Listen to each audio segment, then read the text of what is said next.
This is ERi-TV, dear viewers. Welcome to English News Broadcast with me, Bersa Betagle. These are the major headlines for today. Seminars conducted to youth in Southern region. Material support extended to visually impaired citizens in the Southern region. Flooding kills more than 600 and displaces 1.3 million in Nigeria. And Indonesia seeks the return of looted artifacts from Netherlands.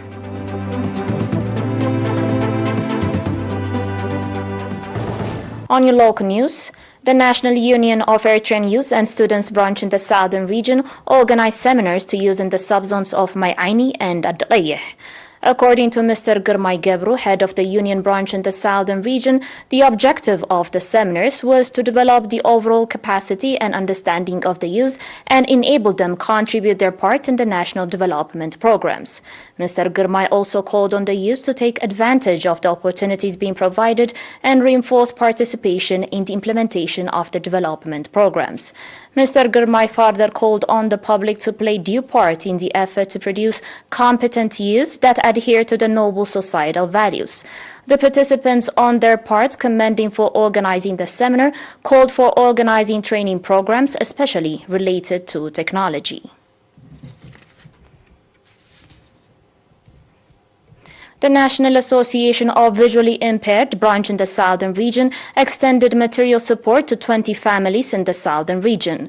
According to Mr. Muse Belay, head of the association branch in the region, the beneficiary families are from the subzones of Mendefera, Mnahaili, Areza, Adhwala, and Dekamhare.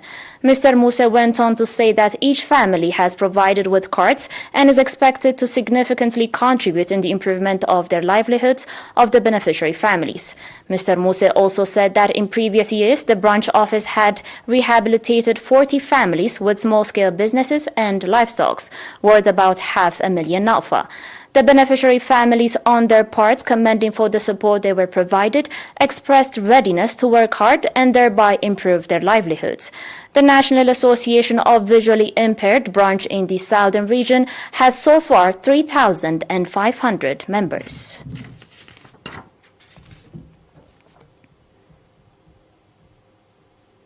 On your last local report, residents of 15 villages of Hashishai administrative area in Haggas subzone are carrying out soil and water conservation as well as road renovation popular campaigns. Mr. Mohammed Musa Hamid, administrator of the subzone, said that the objective of the popular campaign is to redress the environment and thereby boost agricultural production. And so far, over 4,000 meter cube of water diversion schemes and over 45 kilometers of terraces have been constructed and 14 kilometers of dirt road renovated. Indicating that the program is ongoing, Mr. Musa called on Hara Transportation Company to deploy buses with a view to alleviate the transportation problem of the residents. The residents, on their part, said that the popular campaigns will have significant contribution in the preservation and development of the natural resources as well as community-based work willing and power. Hashishai administrative area that comprises 15 villages is located 19 kilometers northwest of Haggas town and is resident to about 10,000 people.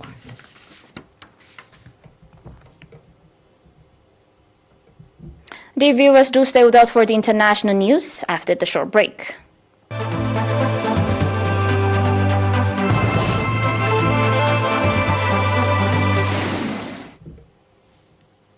Welcome back.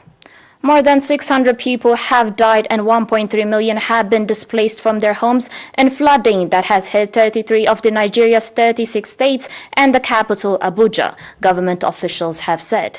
The government said an unusually heavy rain season aggravated by climate change and the discharge of excess water from a dam caused the severe flooding, adding that some states and local governments did not heed warnings to make bigger preparations to assist people in the worst affected areas.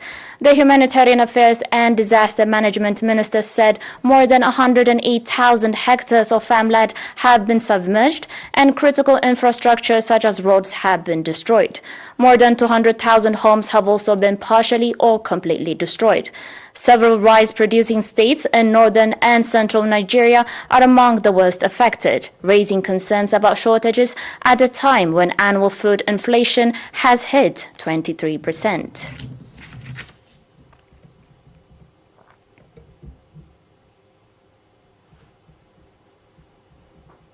On today's last report, Indonesia has asked the Netherlands, the country's former colonial ruler, to return 8 collections of historical artifacts from its museums, including the bones of Javaman, the first known fossils of the Homo erectus species from which humans are believed to have evolved. The artifacts, which are classified as looted by Jakarta, include statues from Java's ancient Hindu kingdom of Singasari, personal items belonging to an Indonesian national hero, and the bones excavated in Java in the 19th century by Dutch paleoanthropologist Eugene Du Bois, which became known as Javaman. According to Boni Triana, a historian and a member of the Indonesian team working on their repatriation, the main purpose is to return the items and produce knowledge. Boni said the team's main focus was state-owned collections in national museums, including the Netherlands Naturalis Biodiversity Center, which houses the Javaman femur and skull. Boni further added that the request was filed in July.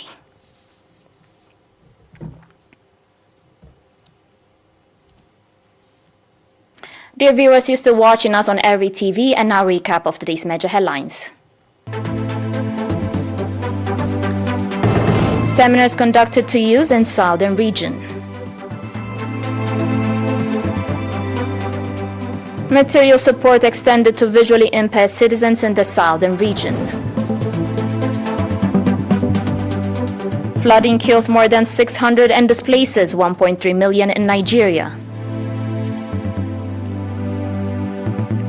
And Indonesia seeks the return of looted artifacts from Netherlands.